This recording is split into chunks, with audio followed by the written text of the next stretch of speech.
Hello guys, कैसे हैं आप सभी। आई होप कि आप सभी ठीक होंगे।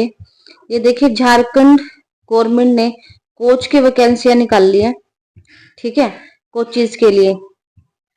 तो ये कौन सी वैकेंसी है? गवर्नमेंट है ये वैकेंसियां, ठीक है, परमानेंट।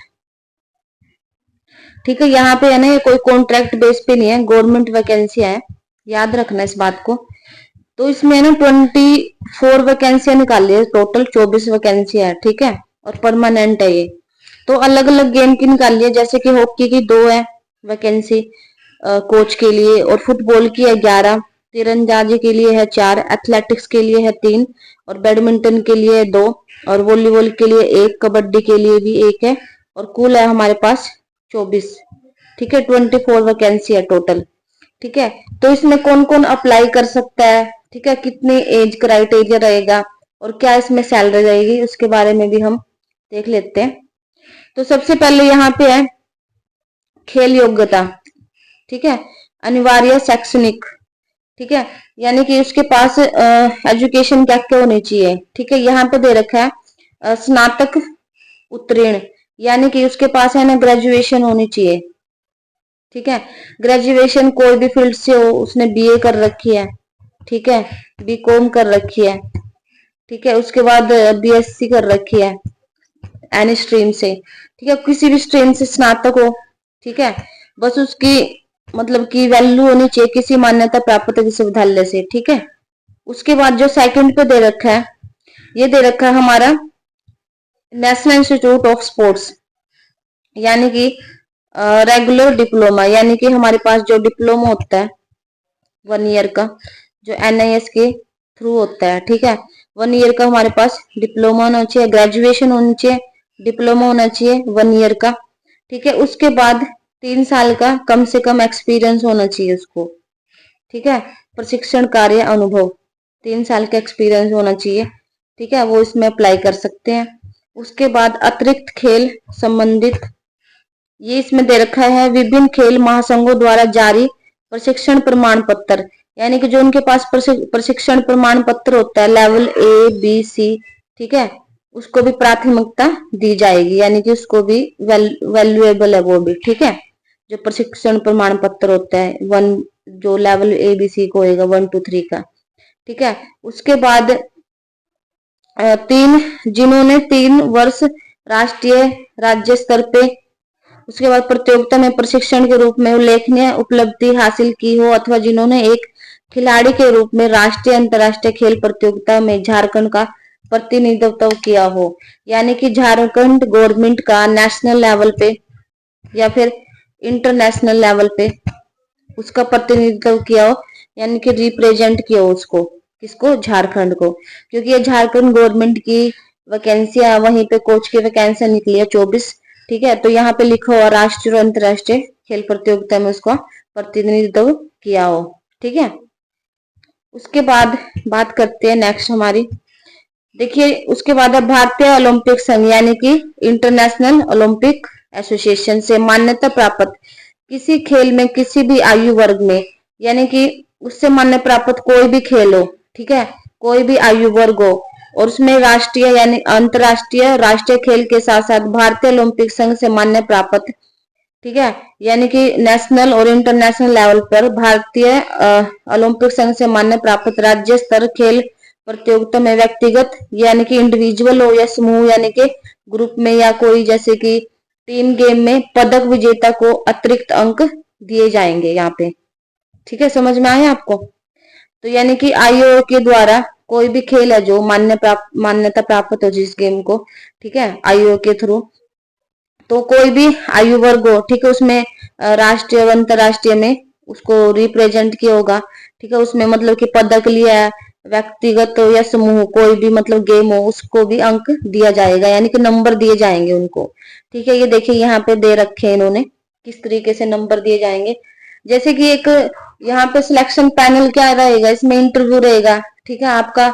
उसके बाद आपके ग्रेजुएशन वगैरह भी देखी जाएगी, आपकी एजुकेशन क्या रहेगी। ठीक है, उसी के साथ साथ जैसे कि आपने कोई भी मतलब कि किसी भी गेम में पार्टिसिपेट कर रखा है और आपका मेडल है, उसको भी नंबर दिए जाएंगे। ठीक है, और जैसे आपने डिप्लोमा करा है, उसके अंदर आपका फर्स्ट डिवीजन है, सेकंड डिवीजन है, फिर उसको भी नंबर दिए जाएंगे, उसके बारे में भी हम आगे बात कर लेते हैं। तो यहाँ पे पैरामीटर्स दे रखा है। तो अचीवमेंट एज ए कोच, ठीक है, अचीवमेंट एज ए कोच यानी कि जो कोच होता है उसकी जो अचीवमेंट है उनको कितने नंबर दिए जाएंगे और किस किस कैटेगरी में, वो देख लेते हैं। यहाँ पे क्राइटेरिया दे रखा है और मार्क्स दे रखे हैं एलोकेटेड। 20 मार्क्स किस किस को मिलेंगे, जो कोच होंगे हमारे, उनकी अचीवमेंट के बारे में बात की गई है। मेडल एट ओलंपिक गेम्स, यानी कि ओलंपिक गेम में मेडल हो, वर्ल्ड चैंपियनशिप में हो, एशियन गेम में हो, ठीक है, या फिर ट्वाइस ओलंपिक पार्टिसिपेट हो, या फिर द्रोणाचार्य अवार्ड हो, ठीक है, उसको कितने मार्क्स मिलेंगे, 20 मार्क्स मिलेंगे। या तो मेडल हो उसका ओलंपिक्स में, या वर्ल्ड चैंपियनशिप में, या फिर एशियन गेम में, या फिर ट्वाइस ओलंपिक पार्टिसिपेट हो, ठीक है, या फिर द्रोणाचार्य अवार्ड हो। इसके पास अगर कोई भी क्वालिफिकेशन है इनमें से तो उसको कितने मार्क्स मिलेंगे, सॉरी क्वालिफिकेशन नहीं, कोई भी अचीवमेंट्स है, कोई भी मेडल है तो उसको 20 मार्क्स दिए जाएंगे, ठीक है। तो इसमें ना मतलब आपका पेपर वगैरह कुछ नहीं होएगा, सिर्फ आपके अचीवमेंट्स के बिहाफ पे आपका इंटरव्यू होएगा, ठीक है, उसके बिहाफ पे आपको आपकी सिलेक्शन की जाएगी, ठीक है, और परमानेंट जॉब है, गवर्नमेंट है, आपको कोच रखा जाएगा। बट आप है ना इन गेम में से आपने किसी में से भी डिप्लोमा कर रखो अगर, तो अदरवाइज आप इसमें अप्लाई नहीं कर पाओगे, ठीक है। उसके बाद अगर आपके पास ये चीजें नहीं है, ठीक है, और उसके बाद फिर आपके पास अगर ये है तो आपको फिर भी नंबर मिलेंगे, कितने मिलेंगे आपको, 15 नंबर मिलेंगे। जैसे कि आपको मेडल एट कॉमनवेल्थ गेम, ठीक है, कॉमनवेल्थ गेम में मेडल है, एशियन चैंपियनशिप और पार्टिसिपेट इन ओलंपिक्स गेम, ठीक है, एशियन चैंपियनशिप में पार्टिसिपेट कर रखो, ओलंपिक्स गेम में पार्टिसिपेट कर रखो, ठीक है, 1 टाइम। उसके बाद वर्ल्ड चैंपियनशिप में या एशियन गेम में, ठीक है, यहाँ पे जस्ट पार्टिसिपेट की बात की गई है तो उसको कितने मार्क्स मिलेंगे, 15 मार्क्स मिलेंगे, ठीक है। देखिए जो हमारे चैनल पे है ज्यादातर वो बच्चे तो क्या कहते हैं इतने अचीवमेंट्स ले नहीं रहे होंगे, पर आपके कोई दोस्त होंगे, आपके फ्रेंड्स होंगे, आपके फैमिली मेंबर में होंगे, तो आप ये वीडियो उनको जरूर शेयर करना, आपके फ्रेंड्स होंगे, ठीक है, ताकि वो इस वीडियो का लाभ उठा सके और अपने अप्लाई कर सके फॉर्म को, ठीक है। उसके बाद है मेडल एट वर्ल्ड कप, ठीक है, वर्ल्ड कप में मेडल हो या फिर पार्टिसिपेट इन कॉमनवेल्थ गेम्स या एशियन गेम्स में, ठीक है, उसको कितने नंबर दिए जाएंगे, यहाँ पे 12 मार्क्स दिए जाएंगे, ठीक है। उसके बाद है पार्टिसिपेट इन वर्ल्ड कप, उसको दिए जाएंगे 9 number. Participate in other international events, कोई भी इंटरनेशनल इवेंट्स में अगर उसने पार्टिसिपेट कर रखा तो उसको 6 नंबर दिए जाएंगे, ठीक है। उसके बाद यहाँ पे दे रखा है coaching experience in sports discipline, यानी कि उसका जो कोचिंग का एक्सपीरियंस है उसके भी मार्क्स दिए जाएंगे, ठीक है। वो किस तरीके से दिए जाएंगे, 9 ईयर अबो, यानी कि जिसके पास 9 साल से ज्यादा का एक्सपीरियंस है उसको 20 नंबर दिए जाएंगे, जिसके पास 7 से 9 इयर्स का एक्सपीरियंस है उसको 15 नंबर दिए जाएंगे, जिसके पास 5 से 7 इयर्स का एक्सपीरियंस है उसको 10, उसके जिसके पास 3 से 5 इयर्स का एक्सपीरियंस है उसको 5 नंबर यहाँ पे दिए जाएंगे, ठीक है। तो हम बात कर रहे थे एज ए कोच के बारे में, और यहाँ पे है अब अचीवमेंट एज ए प्लेयर। अगर आप एक प्लेयर है तो आपके पास क्या क्या अचीवमेंट होनी चाहिए, और वहां पे क्या था, अगर आप कोच हो तो आपके पास क्या क्या अचीवमेंट्स होनी चाहिए, ठीक है। अब आपसे भी तो प्लेयर हो, ठीक है, तो आप भी इसमें अप्लाई कर सकते हो, ठीक है, अगर आपके पास ये अचीवमेंट्स है तो आपको भी नंबर मिलेंगे यहाँ पे। मेडल एट ओलंपिक्स गेम, अगर ओलंपिक्स में मेडल है, उसके बाद वर्ल्ड चैंपियनशिप में या फिर एशियन गेम में, या twice participate in Olympics game, या फिर आपके पास राजीव गांधी खेल रत्न अवार्ड है तो उसके कितने मार्क्स दिए जाएंगे, 10 मार्क्स दिए जाएंगे, ठीक है। उसके बाद मेडल एट कॉमनवेल्थ गेम्स और एशियन चैंपियनशिप या फिर अर्जुन अवार्ड हो, या participate in Olympics game, world championship और एशियन गेम्स, उसमें कितने दिए जाएंगे आपको, 8 मार्क्स दिए जाएंगे, ठीक है। उसके बाद यहाँ पे दे रखा मेडल एट वर्ल्ड कप और participate in Commonwealth games, Asian championship, ठीक है, इसमें अगर आपका कोई भी पार्टिसिपेशन है तो आपको 5 नंबर दिए जाएंगे।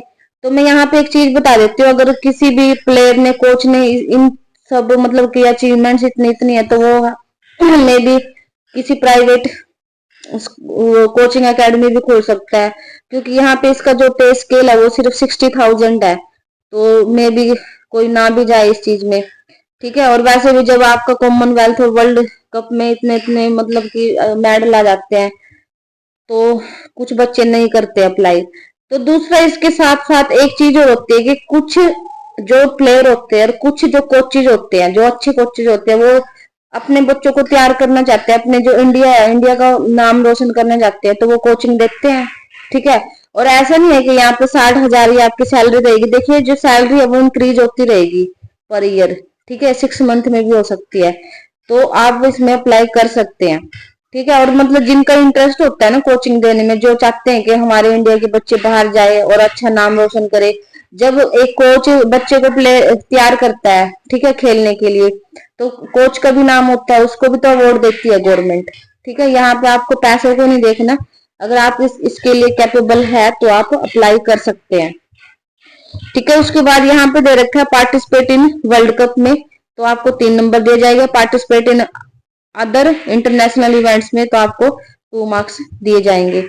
उसके बाद यहाँ पे पैरामीटर दे रखा है essential qualification in diploma in coaching, यानी कि जो आप 1 साल का डिप्लोमा करते हो, ठीक है, उसमें अगर आपका डिवीजन फर्स्ट है तो आपको 18 नंबर दिए जाएंगे, सेकंड डिवीजन है तो 12, और थर्ड डिवीजन है तो 6 नंबर। यानी कि आपको अगर डिप्लोमा कर रहे हैं तो वहां पे आपको अच्छे से पढ़ना चाहिए और अपने अच्छे मार्क्स लेने चाहिए। देखिए यहाँ पे उसके भी नंबर मिलते हैं।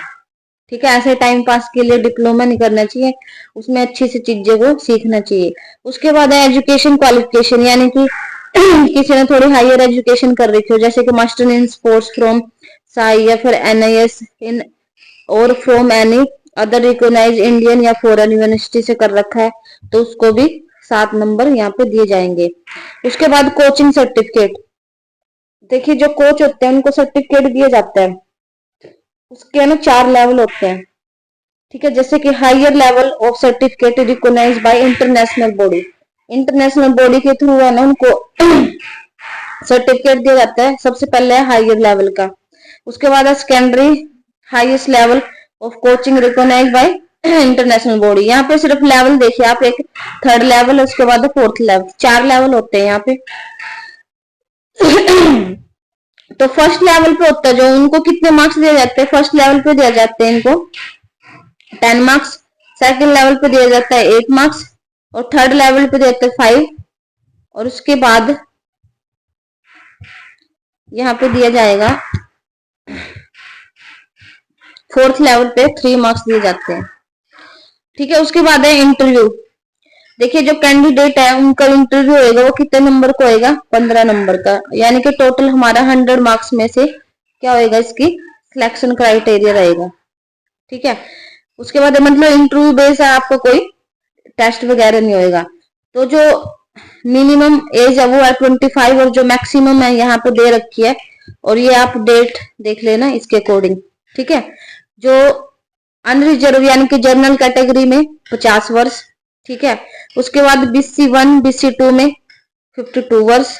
उसके बाद जो महिला, यहाँ पे महिलाओं को रिजर्वेशन मिल रहा है, जैसे कि अनरिजर्व कैटेगरी में BC1 BC2 में, यानी कि जो फीमेल है वो 53 वर्ष तक की इसमें अप्लाई कर सकते हैं, जो मेल है वो 50 वर्ष तक। ठीक है। तो यहाँ पे अनरिजर्व दे रखा है, यानी कि उनको रिलैक्सेशन दे रखी है। उसके बाद SC ST है, यहाँ पे वो 50 वर्ष तक की महिला SC ST की वो अपनी अप्लाई कर सकती है। उसके बाद ये देखिए यहाँ पे ये यहाँ पे इनका सैलरी पैकेज है। ठीक है। बाकी आप थोड़ा बहुत यहाँ पे देख लेना। उसके बाद यहाँ पे ये दे रखा है, यहाँ पे हाईलाइट कर रखा है, दिनांक 8/2/2024 तक आप 6 बजे तक आपने क्या करना है, आपने ऑनलाइन अप्लाई नहीं करना है। एक तो रजिस्टर डाक करा सकते हो आप, या फिर स्पीड पोस्ट करा सकते हो, ये चीज आपको ध्यान रखना है। ये ऑफलाइन मोड है। ठीक है। इस चीज का आपको खास ध्यान रखना है कि ऑफलाइन मोड है ये। ठीक है। यहाँ पे रजिस्टर्ड डाक दे रखा है और स्पीड पोस्ट दे रखा है, और कब तक करवा सकते हैं, 8 तक, जैसे कि आज 2 तारीख है। ठीक है। 2/2/2024। ठीक है। तो आपके पास आज का भी दिन है, यानी कि आपके पास 5-6 दिन है, तो आप अप्लाई कर सकते हैं। उसके बाद ये डॉक्यूमेंट दे रखे है कि क्या क्या चाहिएगा, जैसे कि 10th क्लास की मार्कशीट चाहिएगी। ठीक है। सभी शैक्षणिक योग्यता प्रमाण पत्र चाहिएगा। उसके बाद डिप्लोमा कर रखा है रेगुलर, ठीक है, उसकी जो एक वो चाहिएगी फोटोकॉपी, छाया प्रति, ठीक है। उसके बाद यहाँ पे रिपोर्टिंग ऑफिसर, ये आप देख लेना स्तर के, ये देख लेना क्या क्या दे रखा है, ठीक है।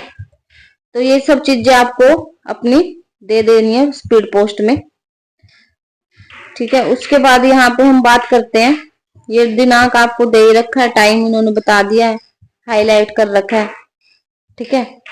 तो यही था इस नोटिस में। और ये यहाँ पे फॉर्म दे रखा है गवर्नमेंट ऑफ झारखंड का, ठीक है। ये फॉर्म अप्लाई कर सकते हैं आप, application form for coach requirement, ठीक है। ये फॉर्म है, आप इसको भर के, ठीक है, और उसके साथ सभी डॉक्यूमेंट्स की फोटो कॉपी लगा के और स्पीड पोस्ट आप करवा सकते हैं। अगर स्पीड पोस्ट नहीं करवानी है तो आप रजिस्टर्ड भी करवा सकते हैं, ये जो इसमें दे रखा था, ठीक है। ये काम करवा सकते हैं आप। 1 मिनट, रजिस्टर्ड डाक भी करवा सकते हैं आप, रजिस्टर्ड डाक, ठीक है। इन दोनों में से कुछ भी करवा सकते हैं। तो जिनको भी इसकी रिक्वायरमेंट है आप उसको ये वीडियो सेंड कर देना, और ताकि वो इसमें अप्लाई कर सके। आज के लिए इस वीडियो में इतना ही, कल मिलते हैं फिर। Thank you so much.